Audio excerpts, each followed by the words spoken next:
The experience, it was tremendous, pretty special. We went through ups and downs. We went to war together. We had some horrendous results to start the season out, but I knew that wasn't us. We knew in the back of our mind how good we were, and it was us finding ourselves, finding our identity. When we come together as a locker room, almost nothing can stop us. The best thing we built was this camaraderie between the fan and the player. It just shows you how united this club is and how it can bring people together. Very proud the way they competed last year. It's once-in-a-lifetime stuff.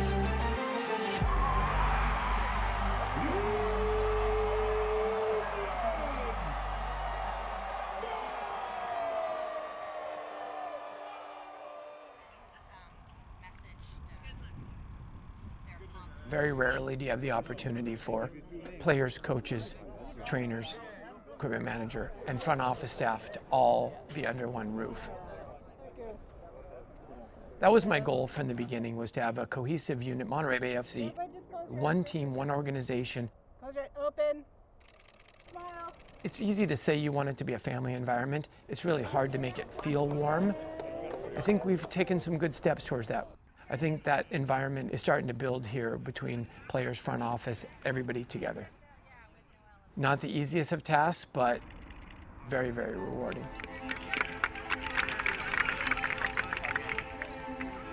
Before Cardinale Stadium was the home of Monterey Bay FC, it was known as Freeman Field and part of California State University, Monterey Bay.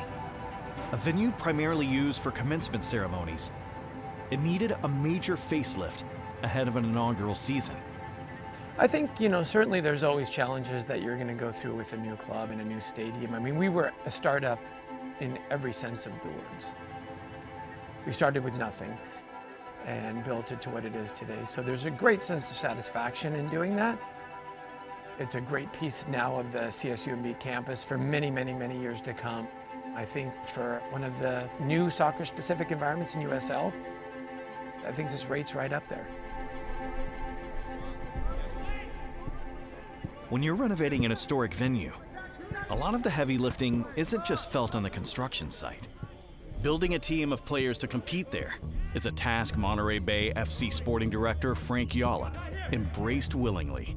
When you're putting together a unit of players sort of quickly and really the scouting part of things, it's never easy to attract a player. That we have no stadium, we have no locker rooms. I'm trying to attract players to come to Monterey and believe in the project and what I'm doing. Now we have a beautiful stadium, beautiful facility, a lot easier to recruit players.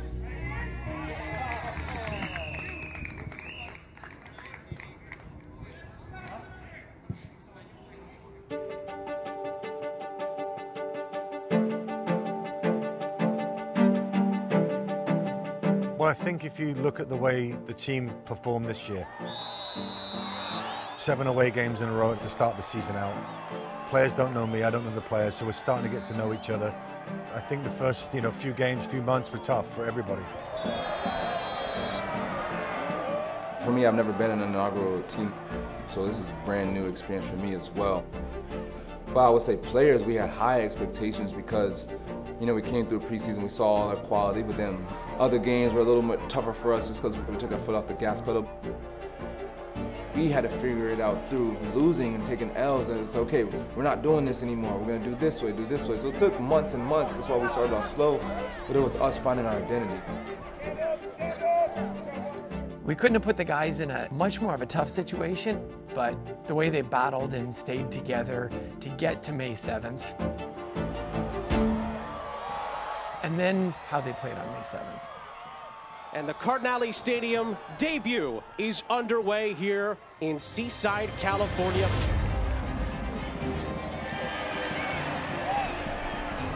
Yeah, I think we'll all remember that Walmer Martinez goal and the 1-0 victory. Oh, a shot is fired in! A screamer from Walmer Martinez! It all happens for a reason. It brought everybody together and couldn't be happier with the result as we move forward from there. Cardinale Stadium's first goal is a wonder goal.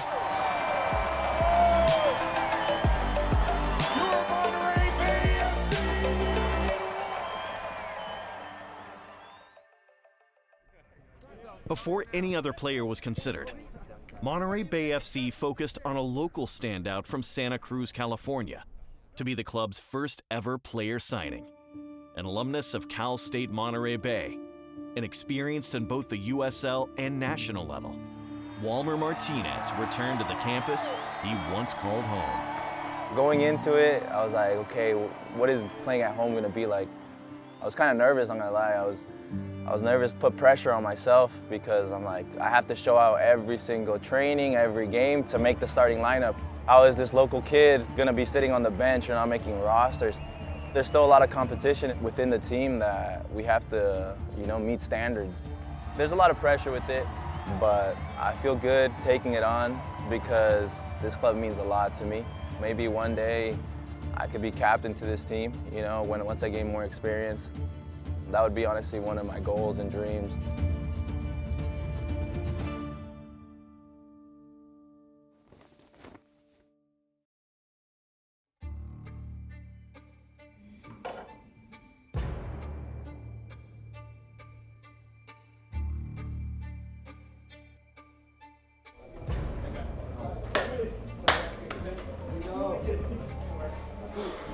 The season was a bit of a roller coaster, but I mean, that's a fun ride. I think the spell in the middle of the season, we were a really well-oiled machine that was really playing some really good football. I was really proud of the guys, what they were doing. I felt good. Honestly, everything just aligned from the beginning because we knew how good we were. We showed teams that we can compete, and I think we made it very clear in certain points in this journey. Oh! Towards the end of the season, as we started to build momentum with home wins and really good cohesion between the players, and we got healthy, and we got up to that last home match. A sellout crowd, first sellout crowd in franchise history. For us to be in the hunt for a playoff spot up to the 33rd week of the season, still things on the line. I mean, who could ask for more than that from an expansion team? We win tonight, we right in playoffs, fellas. Playoffs, fellas. It's crazy, right? All that we've been through all year. Come on. Family on three. 1, 2, 3.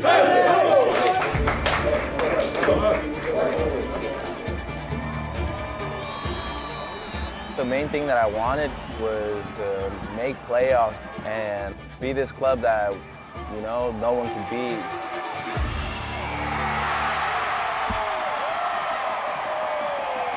And it didn't happen that way.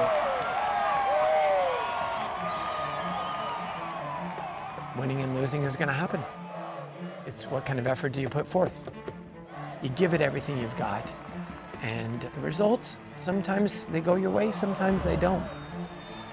It was 2-1. It was tight, it was nervous at times, and I thought the effort there from everybody was fantastic, and I think the fans were rewarded with a really, really great match.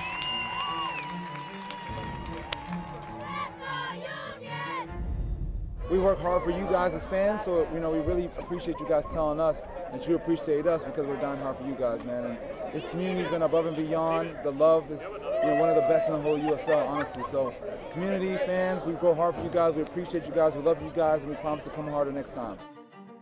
If you sort of step back, 10, 12 months, when we first started, no one had heard of us. We're brand new to everybody in the community, and I think, you step into it right now, I think that this community's really got behind this team. Most of the guys get recognized when they're out and about.